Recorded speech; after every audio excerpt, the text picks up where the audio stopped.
So now with us, we've got Zoe. Zoe Anderson is Knowledge and Learning Management Manager at the National Lottery Community Fund. And she's the lead writer for Community Action for the Environment, Small Enough to Care, Big Enough to Make a Difference. Zoe is going to talk about the report, the findings, and the communities that she interacted with. And by the way, we're going to put the link of the report on the chat. I think she's to some point and she's done it already. Zoe, over to you. Lovely. Siobhan, could I have my slides, please? Oh, that's lovely. Thank you very much. And on to the next one, please. Yes, this isn't Weatherfield, this image. This is in Middlesbrough, where the spaces between some of the back-to-back houses have been planted up as a community garden, as community gardens. Going back to Tom's point, that's a fruit tree being planted, so that's really very local growing. The National Lottery Community Fund is a very big funder in this space. The environment has been a major cause for us since the beginning of the lottery. That's both explicitly in work like the current £100 million Climate Action Fund that we're running, but less obviously perhaps in a lot of our other work, because so much work on sustainability has such vital co-benefits for communities. We know that green space is good for us. We know that addressing food or fuel poverty is also tends to mean more sustainable living. We know that local growing, as well as all of the food questions, can help well-being, can help loneliness, can bring communities together. And doing things together is very key for the fund. That can be work rooted in individual communities like this group of Alley Pals, which can be both local communities and communities of interest, such as faith groups. But we're also interested in togetherness on a big or even national scale, like your audiences.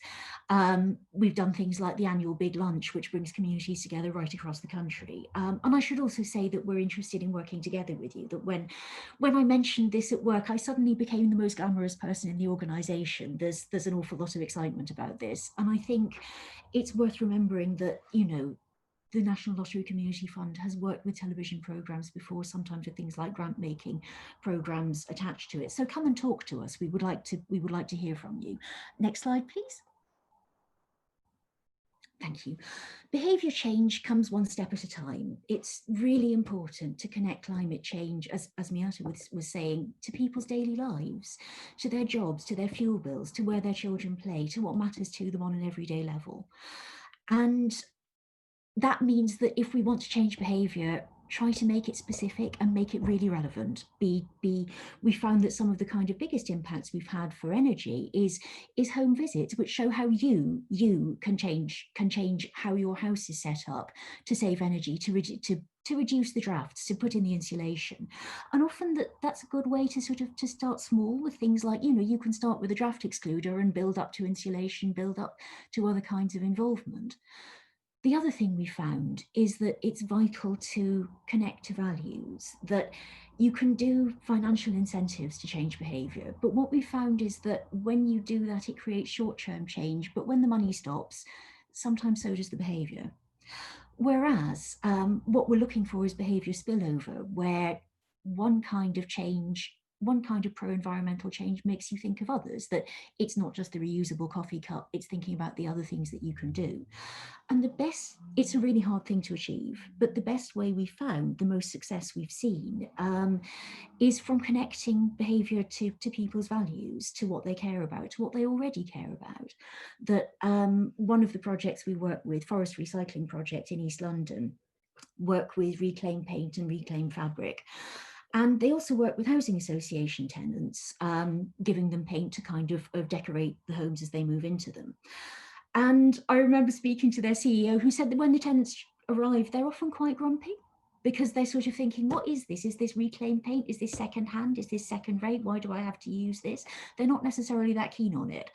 And what she does is to sit down and say, no, this is good paint, this is good quality paint, and it's much better that it's used, because otherwise it will go to landfill, those cans will rot and corrode, and it will get into our soil and our waterways. And that's a very tangible image and a very powerful image, and one that people respond to. But the second thing she does is to talk to them about what they want, is to say, you know, if your daughter really wants a pink bedroom, We will get her a pink bedroom. Do you want a green kitchen? So that it becomes about making a home and about nurturing. And at that point, you are linking this wish to care for the planet, to stop paint getting into waterways and soil, with the ways that you're looking after your family. And that's really powerful.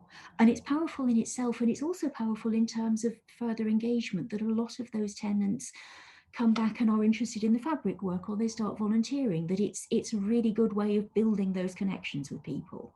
And it's all about that sense that taking care of your family, taking care of the planet, it becomes part of the same story.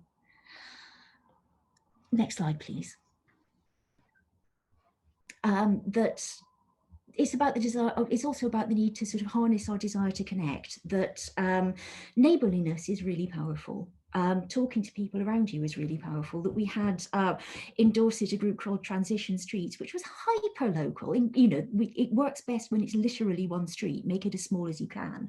And what they did was they were groups that got together to share advice on more sustainable living. So on energy, on food, on transport, all of these things. But they were getting people, there's one lovely quote of someone saying, there are neighbours here who would run away from anything green. They're not interested in that, but they were interested in the idea of a neighbouring group where you could talk to your neighbour, have a chat, share tips, have that kind of connection.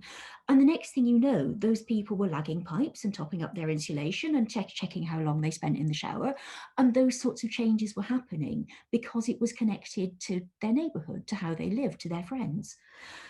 We've also found something that kept coming up in the research when I was interviewing people, is that whilst local authorities can do a huge amount to support green change, it does also help to not be from the council.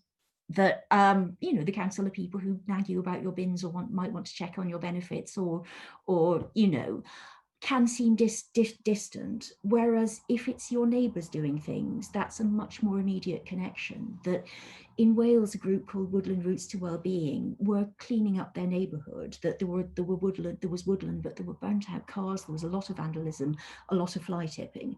When they started clearing it up, local people were saying, why are you bothering? It'll just be vandalised. It will just happen again. Why do you want to do this? It's just a waste of time.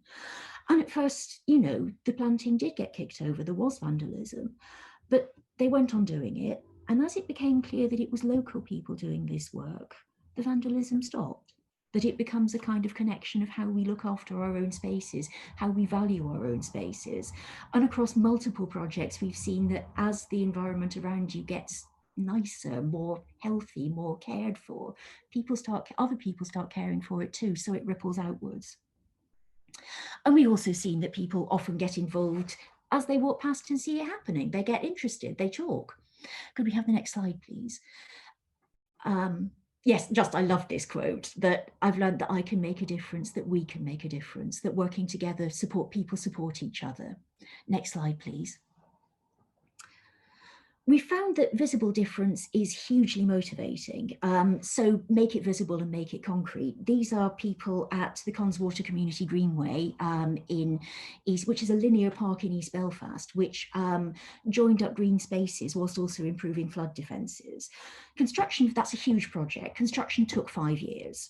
But what they did was to make sure to work on it section by section. So within 4 months, very, very quickly, they were able to open a woodland trail and to have naming ceremonies and to involve local people in choosing the names and to tie it into sources of local pride. That C.S. Lewis is a local author, so they have one of the main kind of community spaces on it is full of Narnia statues, which is where this lion comes into it.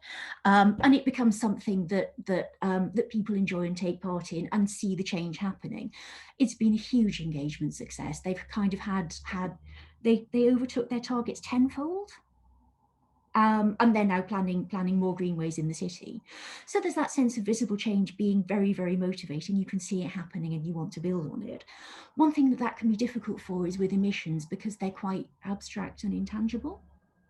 But what we have found is that measurement can be really inspiring in this way, that we've had a lot of projects with community groups sort of signing up to pledging to be more green, with, you know, choices of actions of things you might try.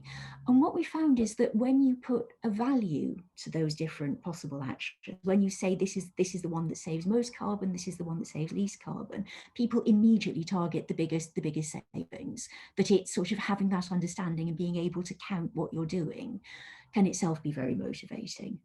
Next slide, please.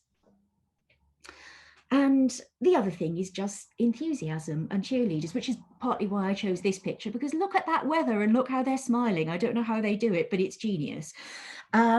This is something that you can do spontaneously within the community. It's also something that can be done with appointed roles. That in Scotland, Bright Green Business sent environmental students on placements within organisations to help them be greener.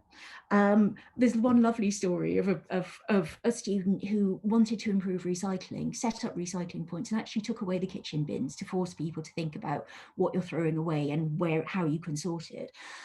There were rebellions. Members of staff started setting up kind of rogue private bins for a bit. The student kept on reminding them and engaging with them, and finally this stopped and recycling rates increased. And then people became really proud of the recycling rates, of how well they'd done. But that does show, I think, that it's important to get the personalities right, because if you think about constant reminders, no, you need to use the recycling point, that can so easily become nagging. And so it's a question of matching the right kind of person who will kind of inspire an interest and excite people, which I think for this audience, and thinking about characterization and how people fit together, I think there are lots of parts of that story that could be useful. The last thing, of course, is that it's vital to be inclusive in how we tell this story, because there is a stereotype that we want champions who look like you, whoever you are. That there's a stereotype around the environment movement that, you know, there are a lot of middle-class white people buying organic kale in Waitrose. And it can't look like that, both because that speaks to an incredibly narrow audience, but also because it ignores the brilliant green work already being done by a much wider community. That we know that the richest 10% of households produce 3 times as much CO2 as those from the poorest. We know that people in diverse communities are living very sustainable lives, are growing their own food, are being vegetarian, are doing all of these things. So it's important to recognise and celebrate that, and to celebrate what we've achieved, as well as looking to take it further. And that's all. Thank you. Thank you so much, Zoe. Thank you. I love it how relevant is everything to our most loved soaps, economics, food, community. So everything super relevant.